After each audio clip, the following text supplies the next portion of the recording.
በአንዱዓለም ጎሳ ክስ ላይ የአዲስ አበባና የኦሮሚያ ፖሊስ ተጋጩ። ተጠርጣሪው ድምፃዊ አንዱዓለም ጎሳ ከተያዘ በኋላ በአዲስ አበባ ፖሊስና በኦሮሚያ ፖሊስና ሚሊሻ መካከል ግጭት ተቀሰቀሰ። ዛሬ 3 የኦሮሚያ ፖሊስ መኪኖች ከሚሊሻዎች ጋር አንዱዓለም ወደሚገኝበት ማቆያ ጣቢያ በመሄድ ጉዳዩን ወደ ኦሮሚያ ፖሊስ እንዲተላለፍላቸው ጠይቀዋል።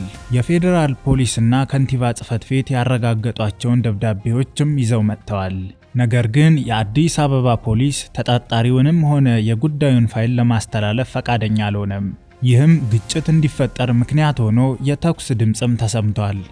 በሁለቱ የፖሊስ ኃይሎች መካከል ከፍተኛ ውጥረት የነገሰ ሲሆን የኦሮሚያ ፖሊሶች ማቆያ ጣቢያውን ለመክበብ ሲሞክሩ የአዲስ አበባ ፖሊሶች በቁጣ ምላሽ ሰጥተዋል። የተኩስ ድምጽ በየአቅጣጫውም ይሰማ ነበር። በአካባቢው ከፍተኛ ድንጋጤ የነገሰ ሲሆን ሁኔታውም እጅግ አሳሳቢ ደረጃ ላይ ደርሷል። የአዲስ አበባ ነዋሪዎች ስጋታቸውን እየገለጹ ሲሆን የፌዴራል መንግስት በአስቸኳይ ጣልቃ ገብቶ ሁኔታውን እንዲያረጋጋ ጥሪም እያቀረቡ ነው።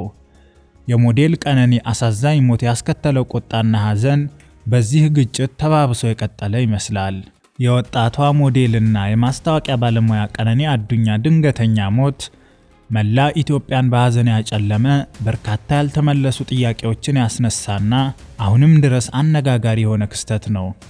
ከመጀመሪያው የፖሊስ መግለጫ ጀምሮ የአባቷ አቶ አዱኛ ዋቆ ልብ የሚነካ የፍትህ ጥሪ፣ የቅርብ ጓደኛዋ ወንደሰን በጋሻው ምስክርነት፣ በማህበራዊ ሚዲያ የተሰራጩ በርካታ መረጃዎች፣ የፍርድ ቤት ሂደቶች፣ የድምፃዊ አንዱዓለም ጎሳ የቀድሞ ፍቅረኛ አስደንጋጭ ምስክርነትና በመጨረሻም በአዲስ አበባና በኦሮሚያ ፖሊስ ኃይሎች መካከል የተፈጠረው ግጭት ሁሉም ተደማምረው ሲታዩ የቀነኒ ሞት ጉዳይ ውስብስብ፣ አሳሳቢና አስቸኳይ መፍትሄ የሚሻ መሆኑን ያሳያል።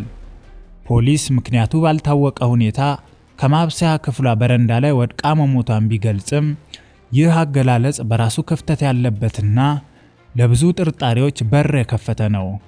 ድንገተኛ አደጋ፣ ራስን የማጥፋት ሙከራ ወይንስ ሆን ተብሎ የተፈጸመ ግድያ የሚሉት ጥያቄዎች አሁንም ድረስ ምላሽ አላገኙም።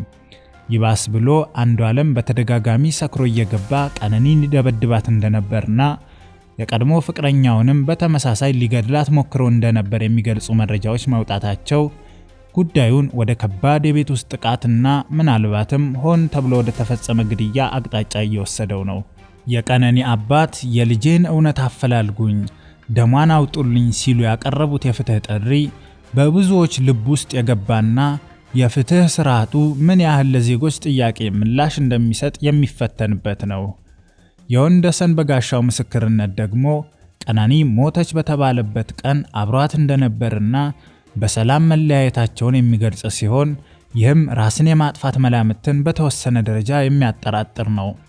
ይሁን እንጂ በወንደሰንና በቀነኒ ሞት መካከል ያለው የ9 ሰዓት ልዩነት አሁንም ድረስ በጥያቄ የተሞላ ነው። በሌላ በኩል የአንዱዓለም ጎሳ በቁጥጥር ስር መዋል፣ የዋስትና ጥያቄው ውድቅ መደረግና ፖሊስ ተጨማሪ የምርመራ ጊዜ መጠየቁ ጉዳዩ ውስብስብ መሆኑን አመላካች ነው። ከሁሉም በላይ አሳሳቢው ደግሞ በአዲስ አበባና በኦሮሚያ ፖሊስ ኃይሎች መካከል የተፈጠረው ግጭት ነው። አንዱዓለምን ማን ይረከበው በሚል የተቀሰቀሰው ፍጥጫ የተኩስ ድምጽ እስከ መሰማት መድረሱ የፍትህ ሂደቱን አደጋ ላይ የሚጥልና የህግ የበላይነትን ጥያቄ ውስጥ የሚያስገባ ነው። ይህ ሁሉ የሚያሳየው የቀነኒ አዱኛ ሞት ጉዳይ ቀላል ያልሆነ፣ በርካታ ተያያዥነት ያላቸው ጉዳዮችን ያካተተና ጥልቅ ምርመራ የሚፈልግ መሆኑን ነው።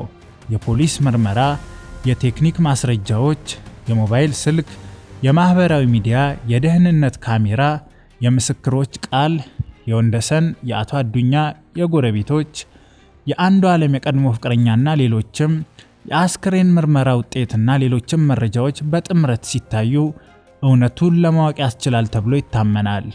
ይሁን እንጂ በአዲስ አበባና በኦሮሚያ ፖሊስ መካከል የተፈጠረው ግጭት የምርመራ ሂደቱን ገለልተኛነት ጥያቄ ውስጥ የሚያስገባና ሂደቱን የሚያጓትት ነው።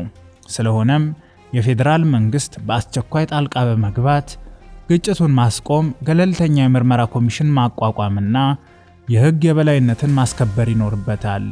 የቀነኒ ሞት እውነት ሲገለጥና ፍትህ ሲረጋገጥ ብቻ ለቤተሰቦቿ መጽናናትን፣ ለህብረተሰቡ ደግሞ በፍትህ ስርዓቱ ላይ እምነት እንዲኖር ያደርጋል።